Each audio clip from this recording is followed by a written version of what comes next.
ਸੁਬਾਹ ਦੁਪਹਿਰ ਸ਼ਾਮ ਕਤਰੇ ਪਲਾ ਕੇ ਤੇ ਫ੍ਰਿਜ ਦੇ ਵਿੱਚ ਰੱਖ ਛੱਡਣ। ਕਤਰਿਆਂ ਨੂੰ ਕਿ ਬੱਚੀ ਨੂੰ? ਓਹੋ ਪਿੰਡੂ ਲੋਕ। अस्सलाम वालेकुम। ਵਾਲੇਕੁਮ ਸਲਾਮ। डॉक्टर साहब की हाल है? ठीक हो? ਠੀਕ ਠਾਕ। डॉक्टर साहब ਇਹ ਬੱਚੀ ਹੈ ਸਾਡੀ ਛੋਟੀ ਜਿਹੀ ਤੇ ਰੋਂਦੀ ਬੜਾ ਵੇ। ਪਤਾ ਨਹੀਂ ਕੀ ਮਸਲਾ ਸਵਾ ਵੇਖਿਆ ਨਾ ਹਰ ਵੇਲੇ ਰੋਂਦੀ ਰਹਿੰਦੀ ਤੇ ਵੇਖੋ ਸੋਹਾ। ਨਹੀਂ ਇਹਨੂੰ ਬਹੁਤ ਜ਼ਿਆਦਾ ਤੇ ਇਹਨੂੰ ਤੇ ਜ਼ਿਆਦਾ ਬੜਾ ਬੁਖਾਰ ਤੇ ਵਾਕਈ ਹੈ ਵੇ ਤੇ ਰੋਂਦੀ ਬਹੁਤ ਜ਼ਿਆਦਾ ਪਤਾ ਨਹੀਂ ਕੀ ਮਸਲਾ ਸੂ। ਇਹਦੀ ਉਮਰ ਕਿੰਨੀ ਹੈ? ਉਮਰ ਜੇ ਇਹਦੀ 10 ਮਹੀਨੇ। 10 ਮਹੀਨੇ ਜੀ। ਤੇ ਮਾਂ ਦਾ ਦੁੱਧ ਪੀਂਦੇ ਆ ਓਪਰਾ ਪੀਂਦੀ ਜੇ ਗਾਏ ਦਾ। ਮੈਨੂੰ ਪਿਆਰ ਕਰੋ ਗਾਏ ਦਾ ਹੀ। ਗਾਏ ਦਾ ਦੁੱਧ ਸਹੀ ਹੈ ਨਾ ਬੱਚੇ ਵਾਸਤੇ? ਹਾਂਜੀ ਤੇ ਉਹ ਗਾਏ ਦਾ ਦੁੱਧ ਹੀ ਪੀਂਦੀ ਜੇ ਜੀ। ਤੇ ਇਹ ਆਪਣਾ ਇਹਦਾ ਕੋਈ ਹੈ ਤੁਹਾਡੇ ਕੋਲ ਇਲਾਜ ਬੱਚੀ ਠੀਕ ਹੋ ਜਾਵੇ? ਵੇਖੋ ਨਾ ਬੜਾ ਇਲਾਜ ਹੈ ਵੇ। ਅੱਛਾ ਇਹਨੂੰ ਥੱਲੇ ਬਾਹਰ ਚੁੱਪ ਕਰੇ। ਨਹੀਂ ਉਹ ਥੱਲੇ ਬਿਠਾਇਆ ਰੋਣ ਲੱਗ ਪਵੇ ਦੀ ਨਾ।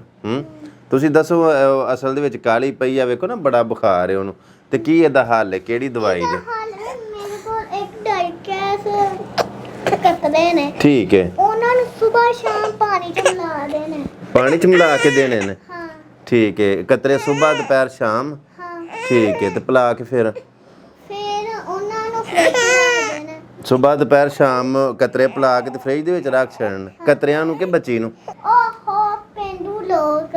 ਡਾਕਟਰ ਸਾਹਿਬ ਕੋਈ ਬੰਦਾ ਨਹੀਂ ਵੀ ਜਾਣਦਾ ਹੁੰਦਾ ਹੁਣ ਸਾਨੂੰ ਤੇ ਨਹੀਂ ਨਾ ਪਤਾ ਵੀ ਤੂੰ ਆਖਿਆ ਵੀ ਪਿਲਾ ਕੇ ਤੇ ਕਤਰੇ ਤੇ ਫ੍ਰਿਜ ਦੇ ਵਿੱਚ ਰੱਖ ਦਿਓ। ਹੁਣ ਸਾਨੂੰ ਕੀ ਪਤਾ ਕਤਰੇ ਫ੍ਰਿਜ 'ਚ ਰੱਖਣੇ ਨੇ ਕਿ ਬੱਚੀ ਫ੍ਰਿਜ 'ਚ ਰੱਖਣੀ? ਰੱਖਣੇ ਨੇ ਬੱਚੀ ਨੂੰ ਨਹੀਂ ਰੱਖਣਾ। ਨਹੀਂ ਤੁਹਾਨੂੰ ਕੀ ਪਤਾ?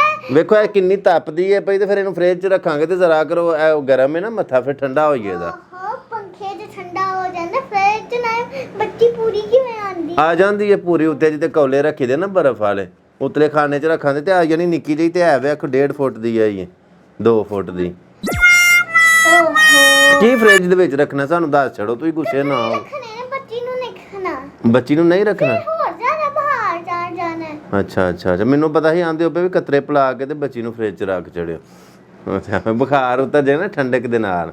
ਹਾਂ ਠੀਕ ਹੈ ਚਲੋ ਅਸੀਂ ਉਹ ਕਤਰੇ ਤੁਹਾਡੀ ਹਦਾਇਤ ਦੇ ਮੁਤਾਬਕ ਪਿਲਾ ਦਿਆਂਗੇ। ਇਹ ਕਿੰਨੇ ਕਤਰੇ ਦਿਨ ਦੇ ਵਿੱਚ? ਦਿਨ 'ਚ 2 ਕਤਰੇ ਸੁਬਾਹ?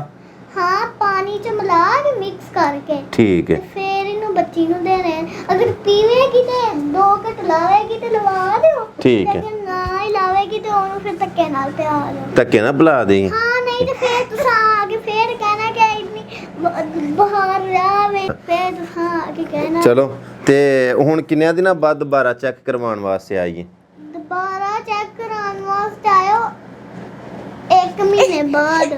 1 ਮਹੀਨੇ ਬਾਅਦ? ਹਾਂਜੀ। ਚਲੋ ਜੇ ਬੁਖਾਰ ਉਤਰ ਗਿਆ ਤੇ ਫੇਰ ਨਾ ਆਈਏ? ਹਾਂ ਫਿਰ ਨਾ ਆਇਓ। ਚਲੋ ਠੀਕ ਹੈ। ਬਾਕੀ ਤੁਹਾਡੀ ਦਵਾਈ ਠੀਕ ਨਾ ਕਤਰੇ ਸਾਨੂੰ ਦੇ ਦਿਓ ਫਿਰ।